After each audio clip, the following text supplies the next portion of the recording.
Muito bem, olá a todos. Estamos reunidos para mais uma sessão de estudos do Livro dos Médiuns, de Allan Kardec, hoje dia 12 de outubro de 2022. Nós estamos agora abrindo o capítulo 22, que trata da mediunidade dos animais. Então, é um assunto interessante, porque vira e mexe tem alguém que faz esse tipo de pergunta. E com certeza fizeram para Kardec, e eles fizeram um estudo, numa sessão de estudos, houve uma manifestação do espírito. Nós vamos chegar lá. E esse espírito, que não é de animal, falou a respeito da mediunidade nos animais, o que eles entendem. Então, vamos lá. A questão 234, na verdade, é o item 234, Kardec começa discorrendo. Os animais podem ser médiuns? Frequentemente se tem proposto essa questão. Então, realmente, perguntavam para ele, os animais podem ser médiuns? E certos fatos pareciam respondê-la afirmativamente. O que, sobretudo, tem dado motivo a aceitá-lo são os notáveis indícios da inteligência de alguns pássaros educados pelo homem. Eu devia ter sublinhado aí, que parecem adivinhar o pensamento e chegam a tirar de um maço de cartas as que correspondem exatamente ao pedido feito. Então, isso, esse jogo telepático, esse sentimento que o animal apresenta ter, nesse caso o pássaro, então pode dar margem a pensar sobre mediunidade nos animais. Mas vamos seguir. Observamos essas experiências com especial cuidado, e o que mais admiramos foi a arte que se teve de desenvolver para a instrução desses pássaros. Então, ele já começa a dar indício que animal não pode dar uma comunicação mediúnica.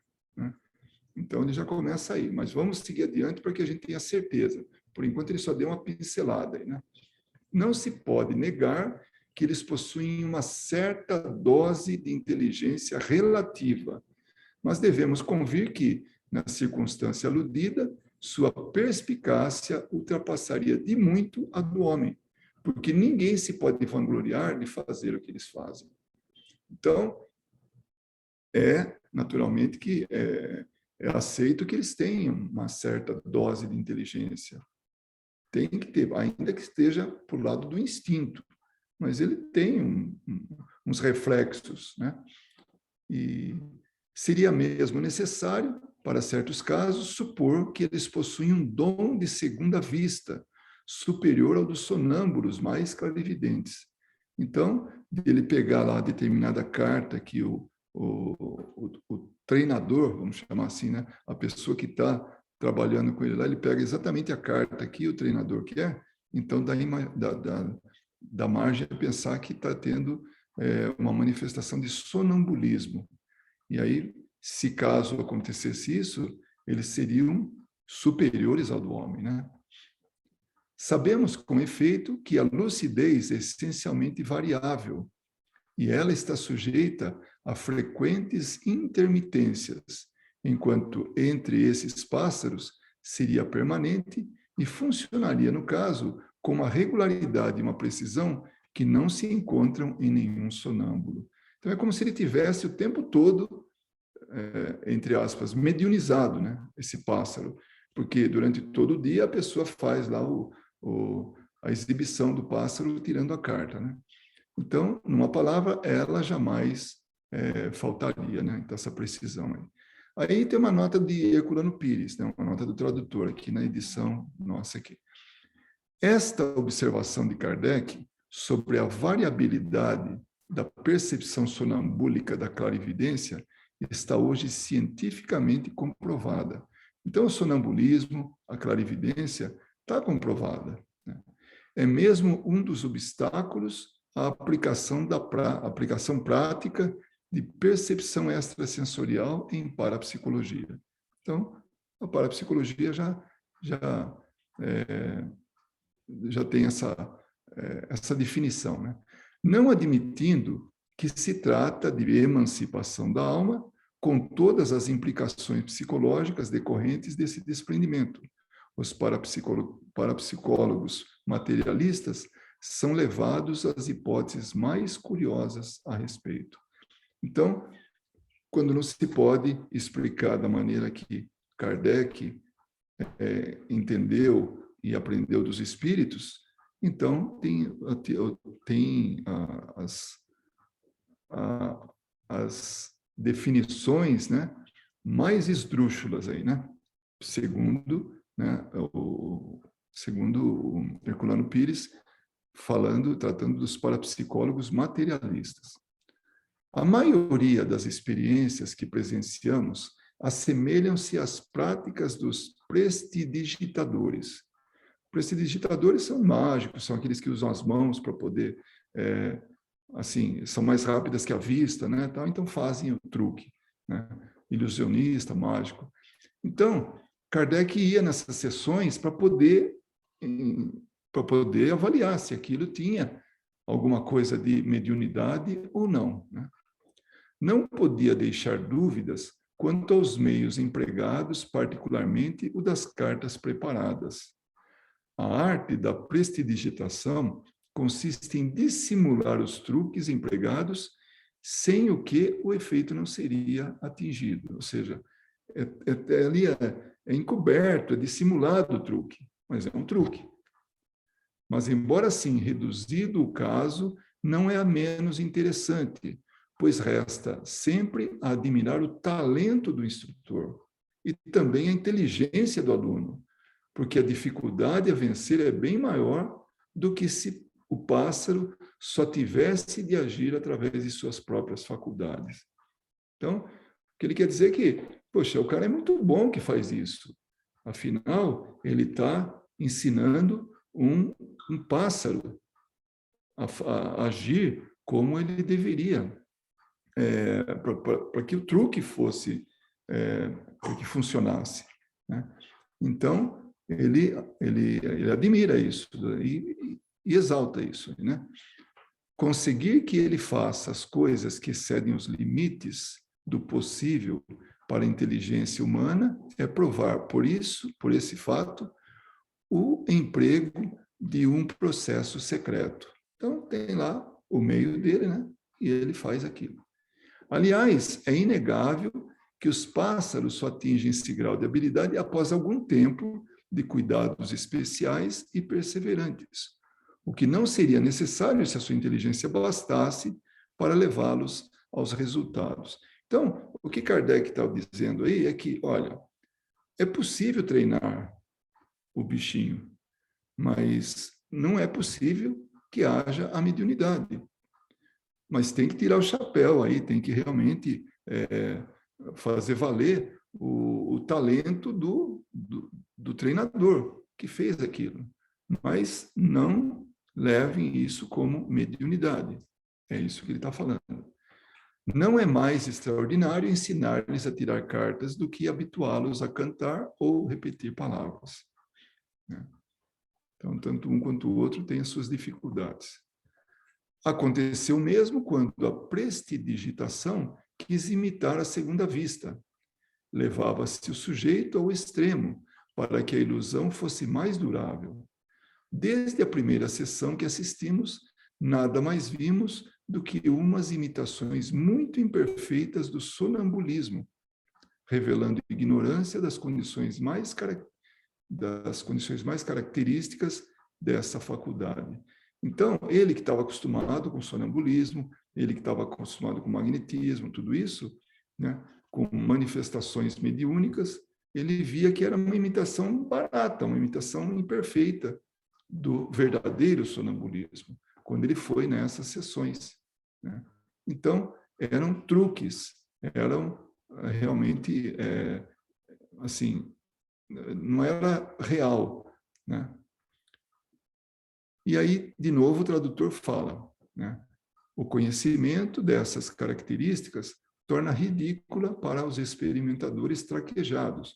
Então, quando se conhece o assunto, parece uma exibição de segunda categoria. para esses experimentadores, para quem tem contato com o espiritismo, esses mais experientes, mais traquejados, né?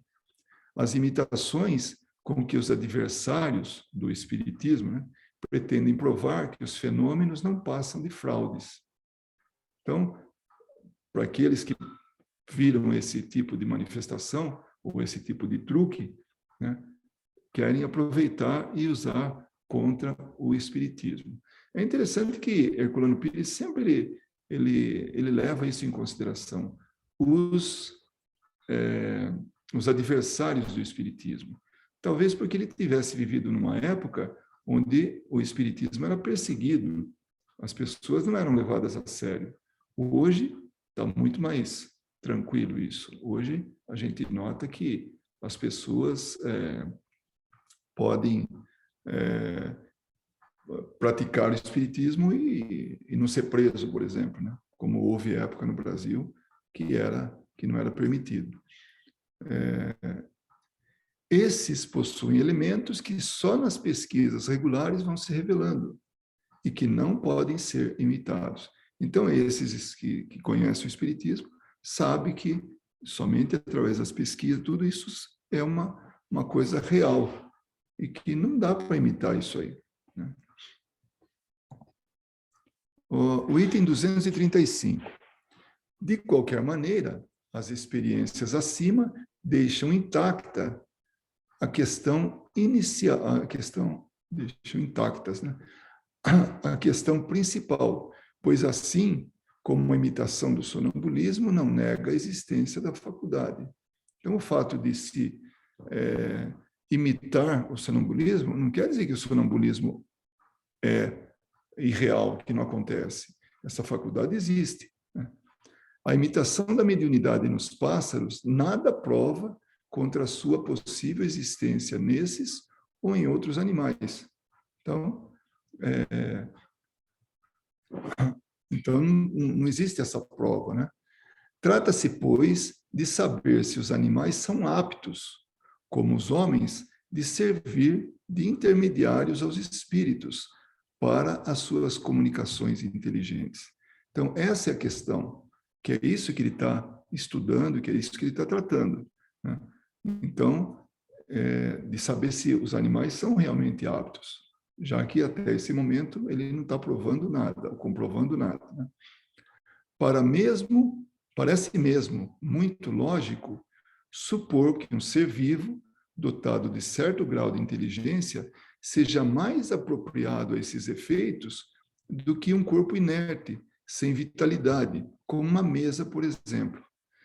É que quando o espiritismo estava acontecendo, era nascente, o que acontecia eram os efeitos físicos, as mesas se comunicando através de sons, através de movimentos. Então, era um corpo inerte que recebia vida, uma vida artificial, para poder dar a resposta às perguntas que se faziam. Então, a questão é, será que não é mais lógico pensar que um ser vivo, um animal, está mais apto a ser médium do que uma mesa? Porque a mesa, nesse momento, está sendo um intermediário, está sendo utilizado como instrumento para que possa o mundo espiritual se manifestar, se comunicar com o mundo dos encarnados.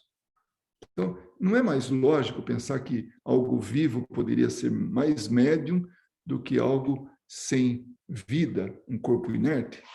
Então, essa é a colocação, né? E ele fala, não, apesar disso, é o que não se dá. Ou seja, apesar dessa lógica, ou da gente ser levado a pensar nisso, não é o que acontece. Ou seja, os animais não conseguem ser mais médios do que uma mesa. Ou seja, a mesa consegue ser um instrumento de comunicação. Os animais, não. O item 236. A questão da mediunidade dos animais foi plenamente resolvida na dissertação seguinte, feita por um espírito cuja profundidade e sagacidade podem ser apreciadas nas citações que já fizemos. Então, esse espírito é Erasto, e que nós vamos começar a entender um pouco, saber dele, né? Ouvir dele, o que ele quer dizer com relação à mediunidade nos animais. Mas também ele cita um item anterior, 225, que nós estudamos aí algumas sessões atrás, poucas sessões atrás. Então ele fala: para bem se aprender o valor de sua demonstração, é essencial que nos reportemos a sua explicação anterior sobre o papel do médium nas comunicações reproduzidas atrás, no número 225. Então, eu vou trazer agora só o comecinho da 225, para a gente, só para refrescar um pouquinho a memória do que nós fizemos. Não vamos a questão toda, né, o item todo, mas ele fala assim: a seguinte dissertação, dada espontaneamente por um espírito superior, que se revelou por comunicações bastante elevadas, resume da maneira mais clara e completa a questão do papel do médium. Então, ele explica aqui qual que é o papel do médium. Isso fica claro, né? É que esse médium, esse intermediário, é um ser humano. E ele começa assim a explicação, só o começo. Qualquer que seja a natureza dos médiuns escreventes, mecânicos, semimecânicos ou simplesmente intuitivos, nossos processos de comunicação, ou seja, processo dos espíritos, né? Nossos processos de comunicação por meio deles, dos médiuns, não variam na essência. Com efeito, nossas comunicações com os espíritos encarnados, tá vendo? Nossas comunicações com os espíritos encarnados, não está falando de animais e nada, né? Diretamente ou com os espíritos propriamente ditos, se realizam unicamente pela irradiação do nosso pensamento. Então, é o pensamento que está aí em jogo, né? É ele que faz acontecer. Então, isso é só para refrescar o item 225. Então, a gente volta agora na comunicação essa que ele trata agora, nesse capítulo 22 da mediunidade dos animais.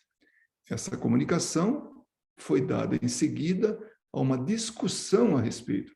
Eles estavam discutindo lá na Sociedade Parisiense de Estudos Espíritas, estavam tratando disso, da mediunidade dos animais. E aí, esse espírito, que se identificou como Erasto, começa assim: abordo hoje a questão da mediunidade dos animais, levantada e sustentada por um dos vossos companheiros mais fervorosos. Então, alguém lá estava, né? Falou: agora vamos falar disso aí, porque seguramente ele estava defendendo, né? Pretende ele, em virtude deste axioma, quem pode mais, pode o menos, que nós podemos mediunizar os pássaros e outros animais, servindo-nos deles nas comunicações com a espécie humana. Então, esse era o tema, que os espíritos podem se servir de pássaro, mediunizar os pássaros para que possam se comunicar com os homens. É o que chamais em filosofia, e mais particularmente em lógica, única e simplesmente um sofisma. Sofisma, para relembrar, é uma ação realizada com a intenção de ludibriar, de enganar, de mentir, é uma mentira, né? Animais, diz ele, a matéria inerte, ou seja, uma mesa, uma cadeira, um piano, com mais razão deveis animar a matéria já animada, principalmente a dos pássaros. Então, esse é o sofisma. Pois bem, dentro das leis normais do espiritismo, isso não é assim e não pode ser assim. Então, Erasto já está falando categoricamente, afirmando: não é assim que as coisas acontecem. Dentro do espiritismo, aquilo que nós estudamos, aquilo que Kardec propõe e que é revelado pelos espíritos, não há mediunidade nos animais. Os animais não conseguem se comunicar com os seres humanos. Assim, dando uma comunicação, né? Primeiro, pondere bem as coisas. O que é um médium? Então, vamos começar pelo começo. O Espírito está dizendo: O que é um médium? É o ser indivíduo que serve de intermediário aos espíritos para que esses possam comunicar-se facilmente com os homens, espíritos encarnados. Porque não é fácil se comunicar com os seres humanos, os encarnados, sem o auxílio do médium. A intuição não é algo assim que vem de forma clara e a pessoa aceita, por exemplo, de primeira. Ele pode nem aceitar, fala, pô, isso aí pode ser meu. Não, posso estar enganado, onde já se viu. Então, com relação à utilização de um médium, fica mais fácil se comunicar com os encarnados. Isso que ele quer dizer. Vou até repetir. Né? O que é um médium? É o ser, esse indivíduo, né, que serve de intermediário aos espíritos. Ele que pode, ele que é o meio de comunicação entre espíritos encarnados, para que estes possam comunicar-se facilmente com os homens, para que os espíritos possam comunicar-se facilmente com os homens, que são nada mais do que espíritos encarnados. Por conseguinte, sem médium, não há comunicações tangíveis. O que é isso? Materialização, por exemplo, mentais, comunicações mentais, comunicações escritas, comunicações físicas de qualquer espécie que seja. Então, sem o médium fica muito difícil. Não acontece isso. Não há, por exemplo, a aparição de um espírito para todo mundo numa sala. Sem o médium não tem jeito. Então, ele está falando isso, ó, não se esqueçam. Isso é um médium. Então, vamos partir do início, do princípio. Há um princípio que, disto estou seguro, é admitido por todos os espíritas, o de que os semelhantes agem através dos semelhantes e com os seus semelhantes. Então, quem são semelhantes aí? Os homens. E os animais não são semelhantes. Percebem como ele já está cada vez mais colocando não a teoria dele, mas a informação de que não há mediunidade nos animais. Ora, quais são os semelhantes dos espíritos, se não os espíritos encarnados ou não? Deixa eu só reforçar uma coisa. Ele está falando de comunicação. Então, os espíritos, as manifestações mediúnicas como comunicação entre o mundo espiritual e o mundo de encarnados, né? Seria preciso repetir isso sem cessar? Ou seja, o Espírito está falando, quantas vezes eu tenho que falar para vocês? Né? Quais são os semelhantes dos espíritos, se não os espíritos encarnados ou não? Porque os espíritos nada mais são do que aqueles que estão encarnados ou desencarnados. É isso. A única diferença é estar encarnado. Quando está se tratando de um espírito sem que se faça uso da carne, né, própria dele. Pois bem, eu o repetirei ainda. O vosso perispírito e o nosso são tirados do mesmo meio, são de natureza idêntica, são semelhantes. Isso, ele está nos lembrando que para que o processo da mediunidade, da comunicação, ele ocorre de pensamento para pensamento, como ele falou anteriormente, e através do perispírito. Então, essa combinação do perispírito, essa sintonia, torna possível que o espírito comunique o seu pensamento para o encarnado, para o médium. Tá? Então, ele está lembrando tudo isso a gente já viu. Né? E o perispírito, lembrando que o perispírito do espírito é semelhante ao do encarnado, porque eles são tirados do mesmo meio deste planeta, que também nós já vimos isso.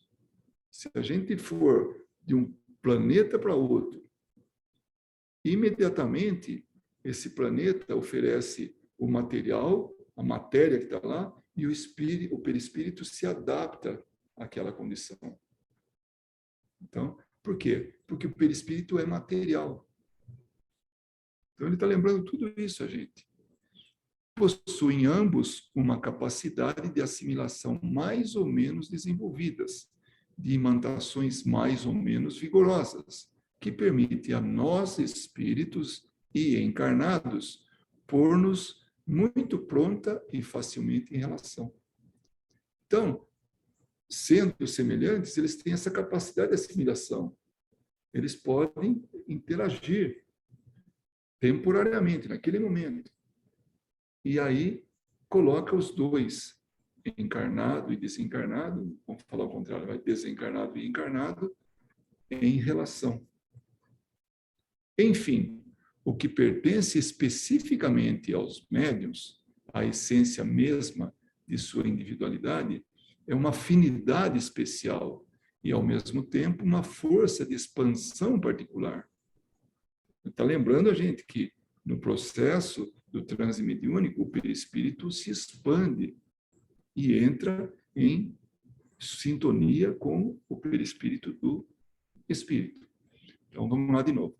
É uma afinidade especial e, ao mesmo tempo, uma força de expansão particular que anulam neles toda a possibilidade de rejeição. Se tem afinidade, tem sintonia, não tem rejeição.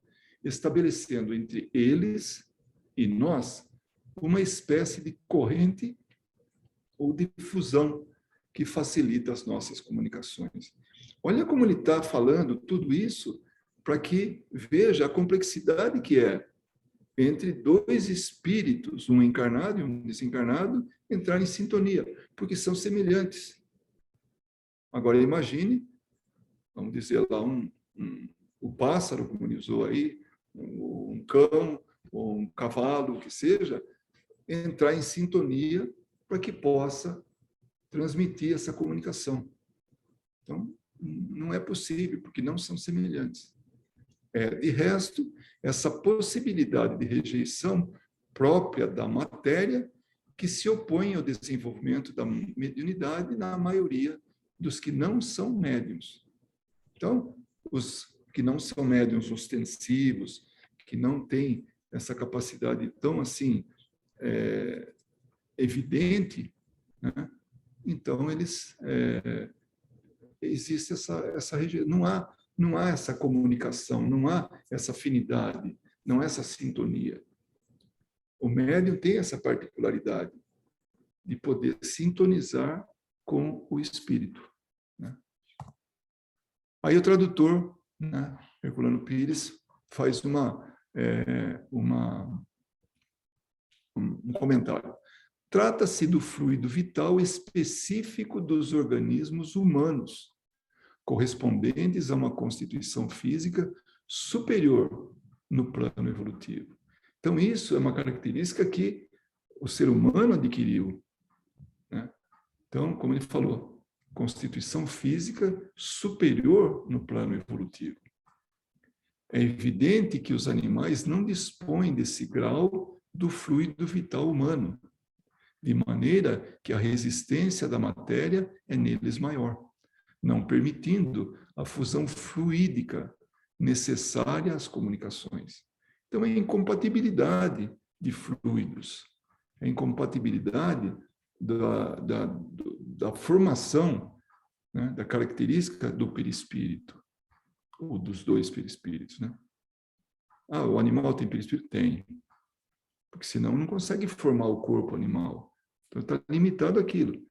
Então, não dá para o perispírito de um animal gerar ou formar durante o processo de desenvolvimento embrionário e tudo, formar um ser humano. Vai formar um animal.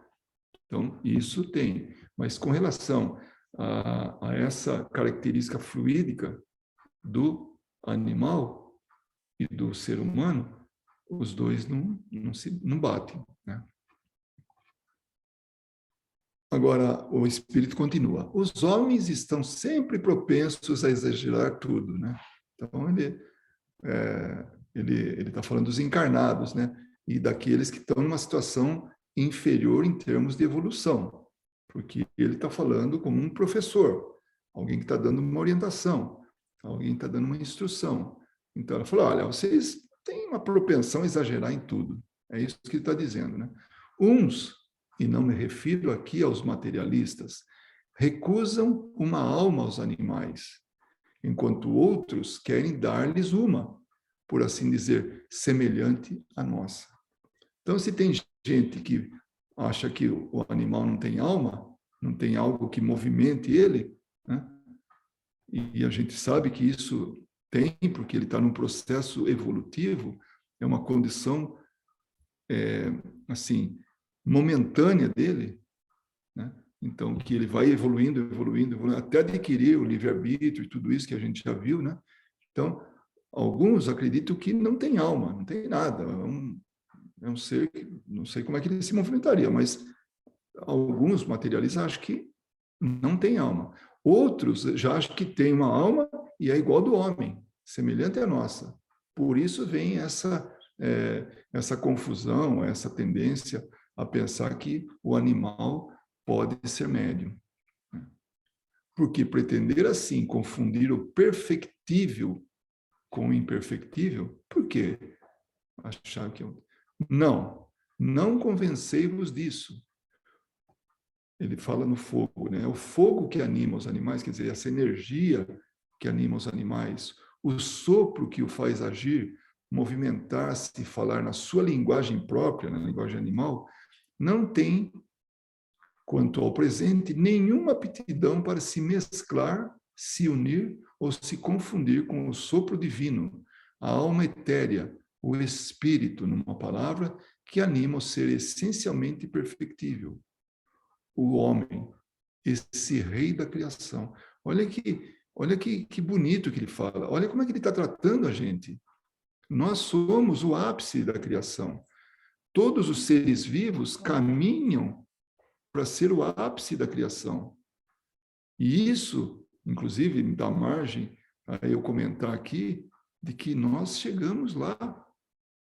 Nós já fazemos parte desse reino hominal, que fazemos parte assim, do ápice da criação. Claro, temos muita coisa que ainda aperfeiçoar. Por isso que ele fala, nós somos perfectíveis. Nós somos potencialmente perfeitos. Ou podemos ser perfeitos, mas não somos ainda, né? Perfeição relativa, lembrando sempre isso. Senão a gente vira Deus, porque só Deus é perfeito. Nós estamos sempre nos aperfeiçoando, sempre, sempre. Então, o animal, ele está no caminho da perfeição. Vai chegar lá. Ele não chegou nem ainda no reino nominal. Nós já chegamos. Então, vocês imaginem o que nós já caminhamos. Nós temos que ficar orgulhosos disso. E ficarmos orgulhosos disso significa, então, vou dar o meu melhor para ficar melhor ainda, né? Ora, não é isso que faz a superioridade da espécie humana sobre as outras espécies terrenas, essa condição essencial de perfectibilidade? Pois bem, reconhecei então que não se pode assimilar ao homem, único perfectível em si mesmo e nas suas obras, qualquer indivíduo de outras espécies vivendo da Terra, viventes da Terra.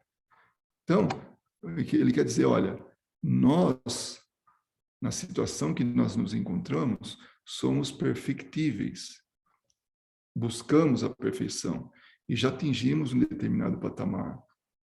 Então, os outros indivíduos não perfectíveis ou imperfectíveis, que estão a caminho ainda até do reino hominal, né?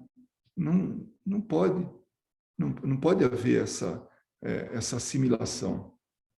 Não pode haver essa harmonia que dê margem ou que dê possibilidade à mediunidade. Esse foi o tema de hoje.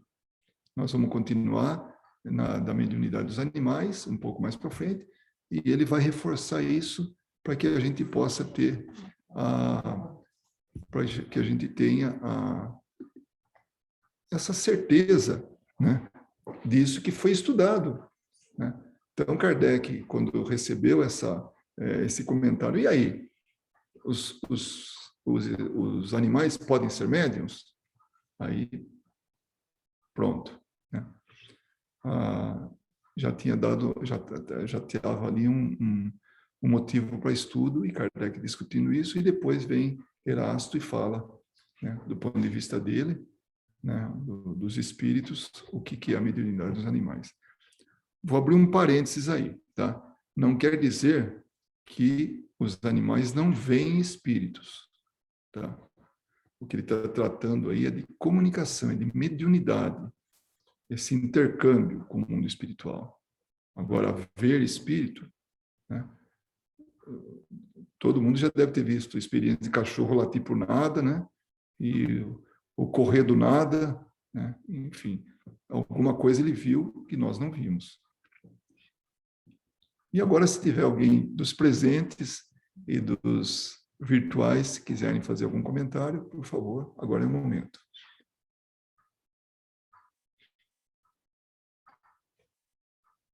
Tudo bem, Edson? Que bom ver você aí. Vê não. Tudo bem, graças a Deus. Boa noite a todos.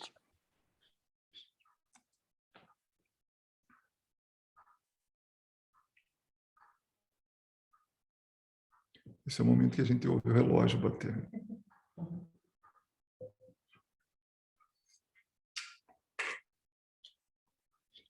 Quem não tinha conhecimento, não tinha lido ainda o livro dos médiuns, não imaginava que ele ia tratar de tudo, né? De tanta coisa assim, variada, né? Até nisso. O livro dos médiuns é considerado talvez o maior tratado sobre o assunto, que desmistifica tudo, que ensina muito e que até leva assim, a instrução de como desenvolver a mediunidade. Então, realmente, ele é bastante completo, bastante informativo, esclarecendo tanto, e por isso que a gente vê esses temas, por exemplo. Poxa, mas ele tratou da mediunidade? Sim, porque alguém ou várias pessoas entraram nesse tema com ele, né? E ele foi atrás disso.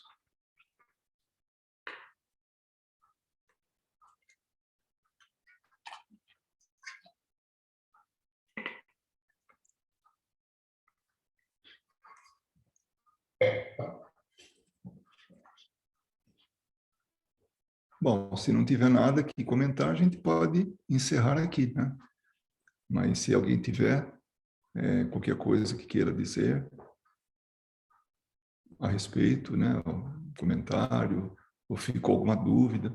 Esse assunto, naturalmente, que ele vai um pouquinho mais adiante, né? Porque vai ter uma continuação. Nós vamos encerrar na próxima sessão e depois nós vamos entrar na obsessão, que também é outro assunto bastante interessante.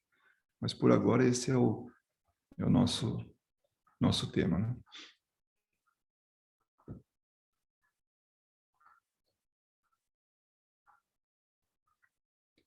Muito bem. Então, acho que a gente pode encerrar aqui e eu termino a gravação nesse momento, agradecendo a todos que fizeram parte, inclusive assistindo a gravação, e que possamos nos ver na próxima oportunidade. Avisa os nomes, como é que aparece?